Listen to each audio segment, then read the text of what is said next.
What is up, people? It's Unknown Tiki Productions, and today I'm going to be reviewing the Transformers War for Cybertron Kindgom Voyager class Optimus Primal.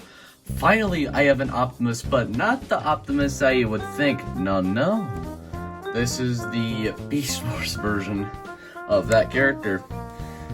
Now, I will say, honestly, between this figure and the Masterpiece figure, I much prefer the texture on that figure, but I know the paint on that one chips really easily. But this one has a more realistic texture, and now having this figure for about like 3-4 days maybe, I've kind of lost track. I don't think it looks that bad. And yes, it is possible to get this guy standing on his two legs, which I'll show you in a minute. But as right now, let's just take a quick look at the details, which you could see that, that head sculpt looks like an actual flippin' ape or gorilla. I'm not entirely sure which one it is. Now, cable wise, you do basically get the crotch and the legs just peeking out of the sides and the butt, and the robot feet sticking out the back of his calves.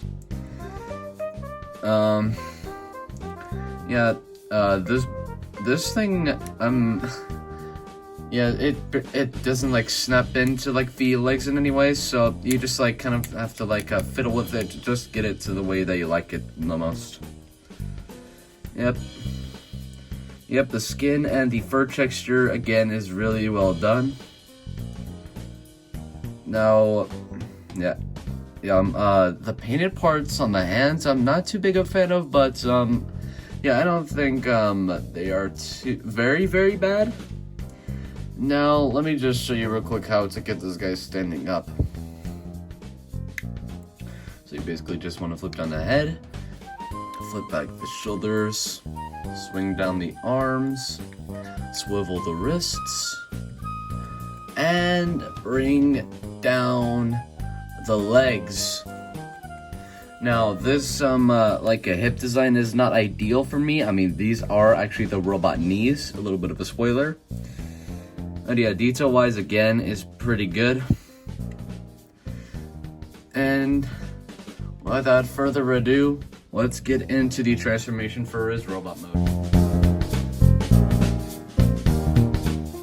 And here we have the War for Cybertron Kindgom Optimus Primal in robot mode, and I gotta say, I really like this thing. This thing does stay, I think it does stay quite true to the original source material, while also like adding a little something new. Excuse me, I was preparing for that kind of. Now the back kibble is obviously just like the butt flap and the crotch plate just hanging off of there. Also, this is up to your total opinion, but it's like there's like this peg here that's supposed to plug into this stand hole, which will fit any stand, like any kind of figure stand, like a Figma stand, which I have, and a Bandai stand, pretty sure. But there's like two ways so you can have this, like either like this way, which I prefer, or downwards like this and just like clipped on.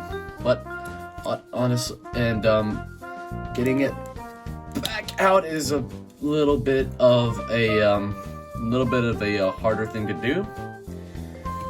And that head sculpt, I think, is really accurate to the 90s CGI model. Although the like the parts of the mask, I would have expected a bit more like a very light gray, or maybe kind of like this shade that's on the 8 belly. Again, I'm not sure what animal it entirely is, but this whole thing looks pretty accurate to the source material. And now, as far as articulation goes, the head is on a not too noticeable ball joint, but it can act as a swivel, and there's not too much head pivot to talk about. The arms can rotate all the way around. They can also move out all the way. As far as these things allow it to. You also get a bicep swivel, a bend at the elbow, which is kind of a strange elbow. Yep, that's not realistic, isn't it? You also get a wrist swivel, and the fingers can open, which will serve a purpose. We'll get to that later. You get a waist swivel, and the legs can move forward about that far, and the legs can move back this far if you have the crotch plate out of the way. And the outward movement, he can do the full splits, but he's almost there. You do get a thigh swivel, a bend at the knee, which is really good, and if you untap this bit, you get a slightly deeper bend, but it's kind of limited due to these ape toes heading into the backpack. You also get a very limited swivel there, and the ankles can move up and down, pivots, and you get a great toe bend. So articulation for this guy is pretty good. Now let's move on to his accessories, which include, I think these things are called cyber swords. I'm not too sure what the official name for these things are. Yeah, these things look pretty good. And to insert these into his hands, you just open his fingers, take either one, just slide that into there, and bam, he can hold that. And of course, same with the other side. And there actually are a couple of other weapons, which I'll get to after this next thing, which you get a card. And I think this is like a little something for the War for Cybertron Kindgom thing. But yeah, you basically get like a random card, in which case you got Optimus Prime, surprisingly, since I don't have an Optimus Prime figure at all. And the detail is nicely done, and it's kind of weirdly holographic. Optimus Prime, Autobot, War for Cybertron Kingdom Trilogy. And the front part is actually a sticker, which if you peel this off, you get a bit of artwork, which Optimus Prime floating dead in space. Also, when you open this thing up,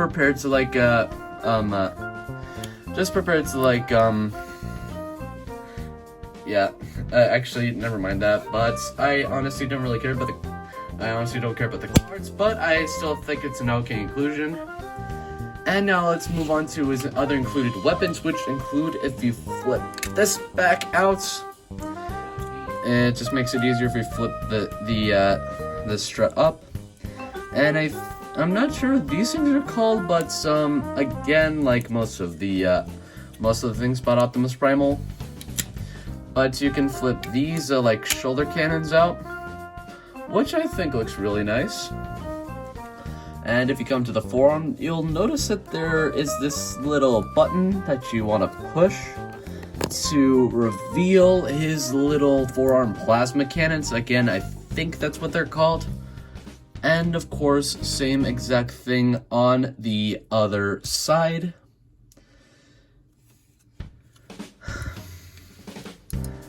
And yeah, as for the now on to the size comparisons.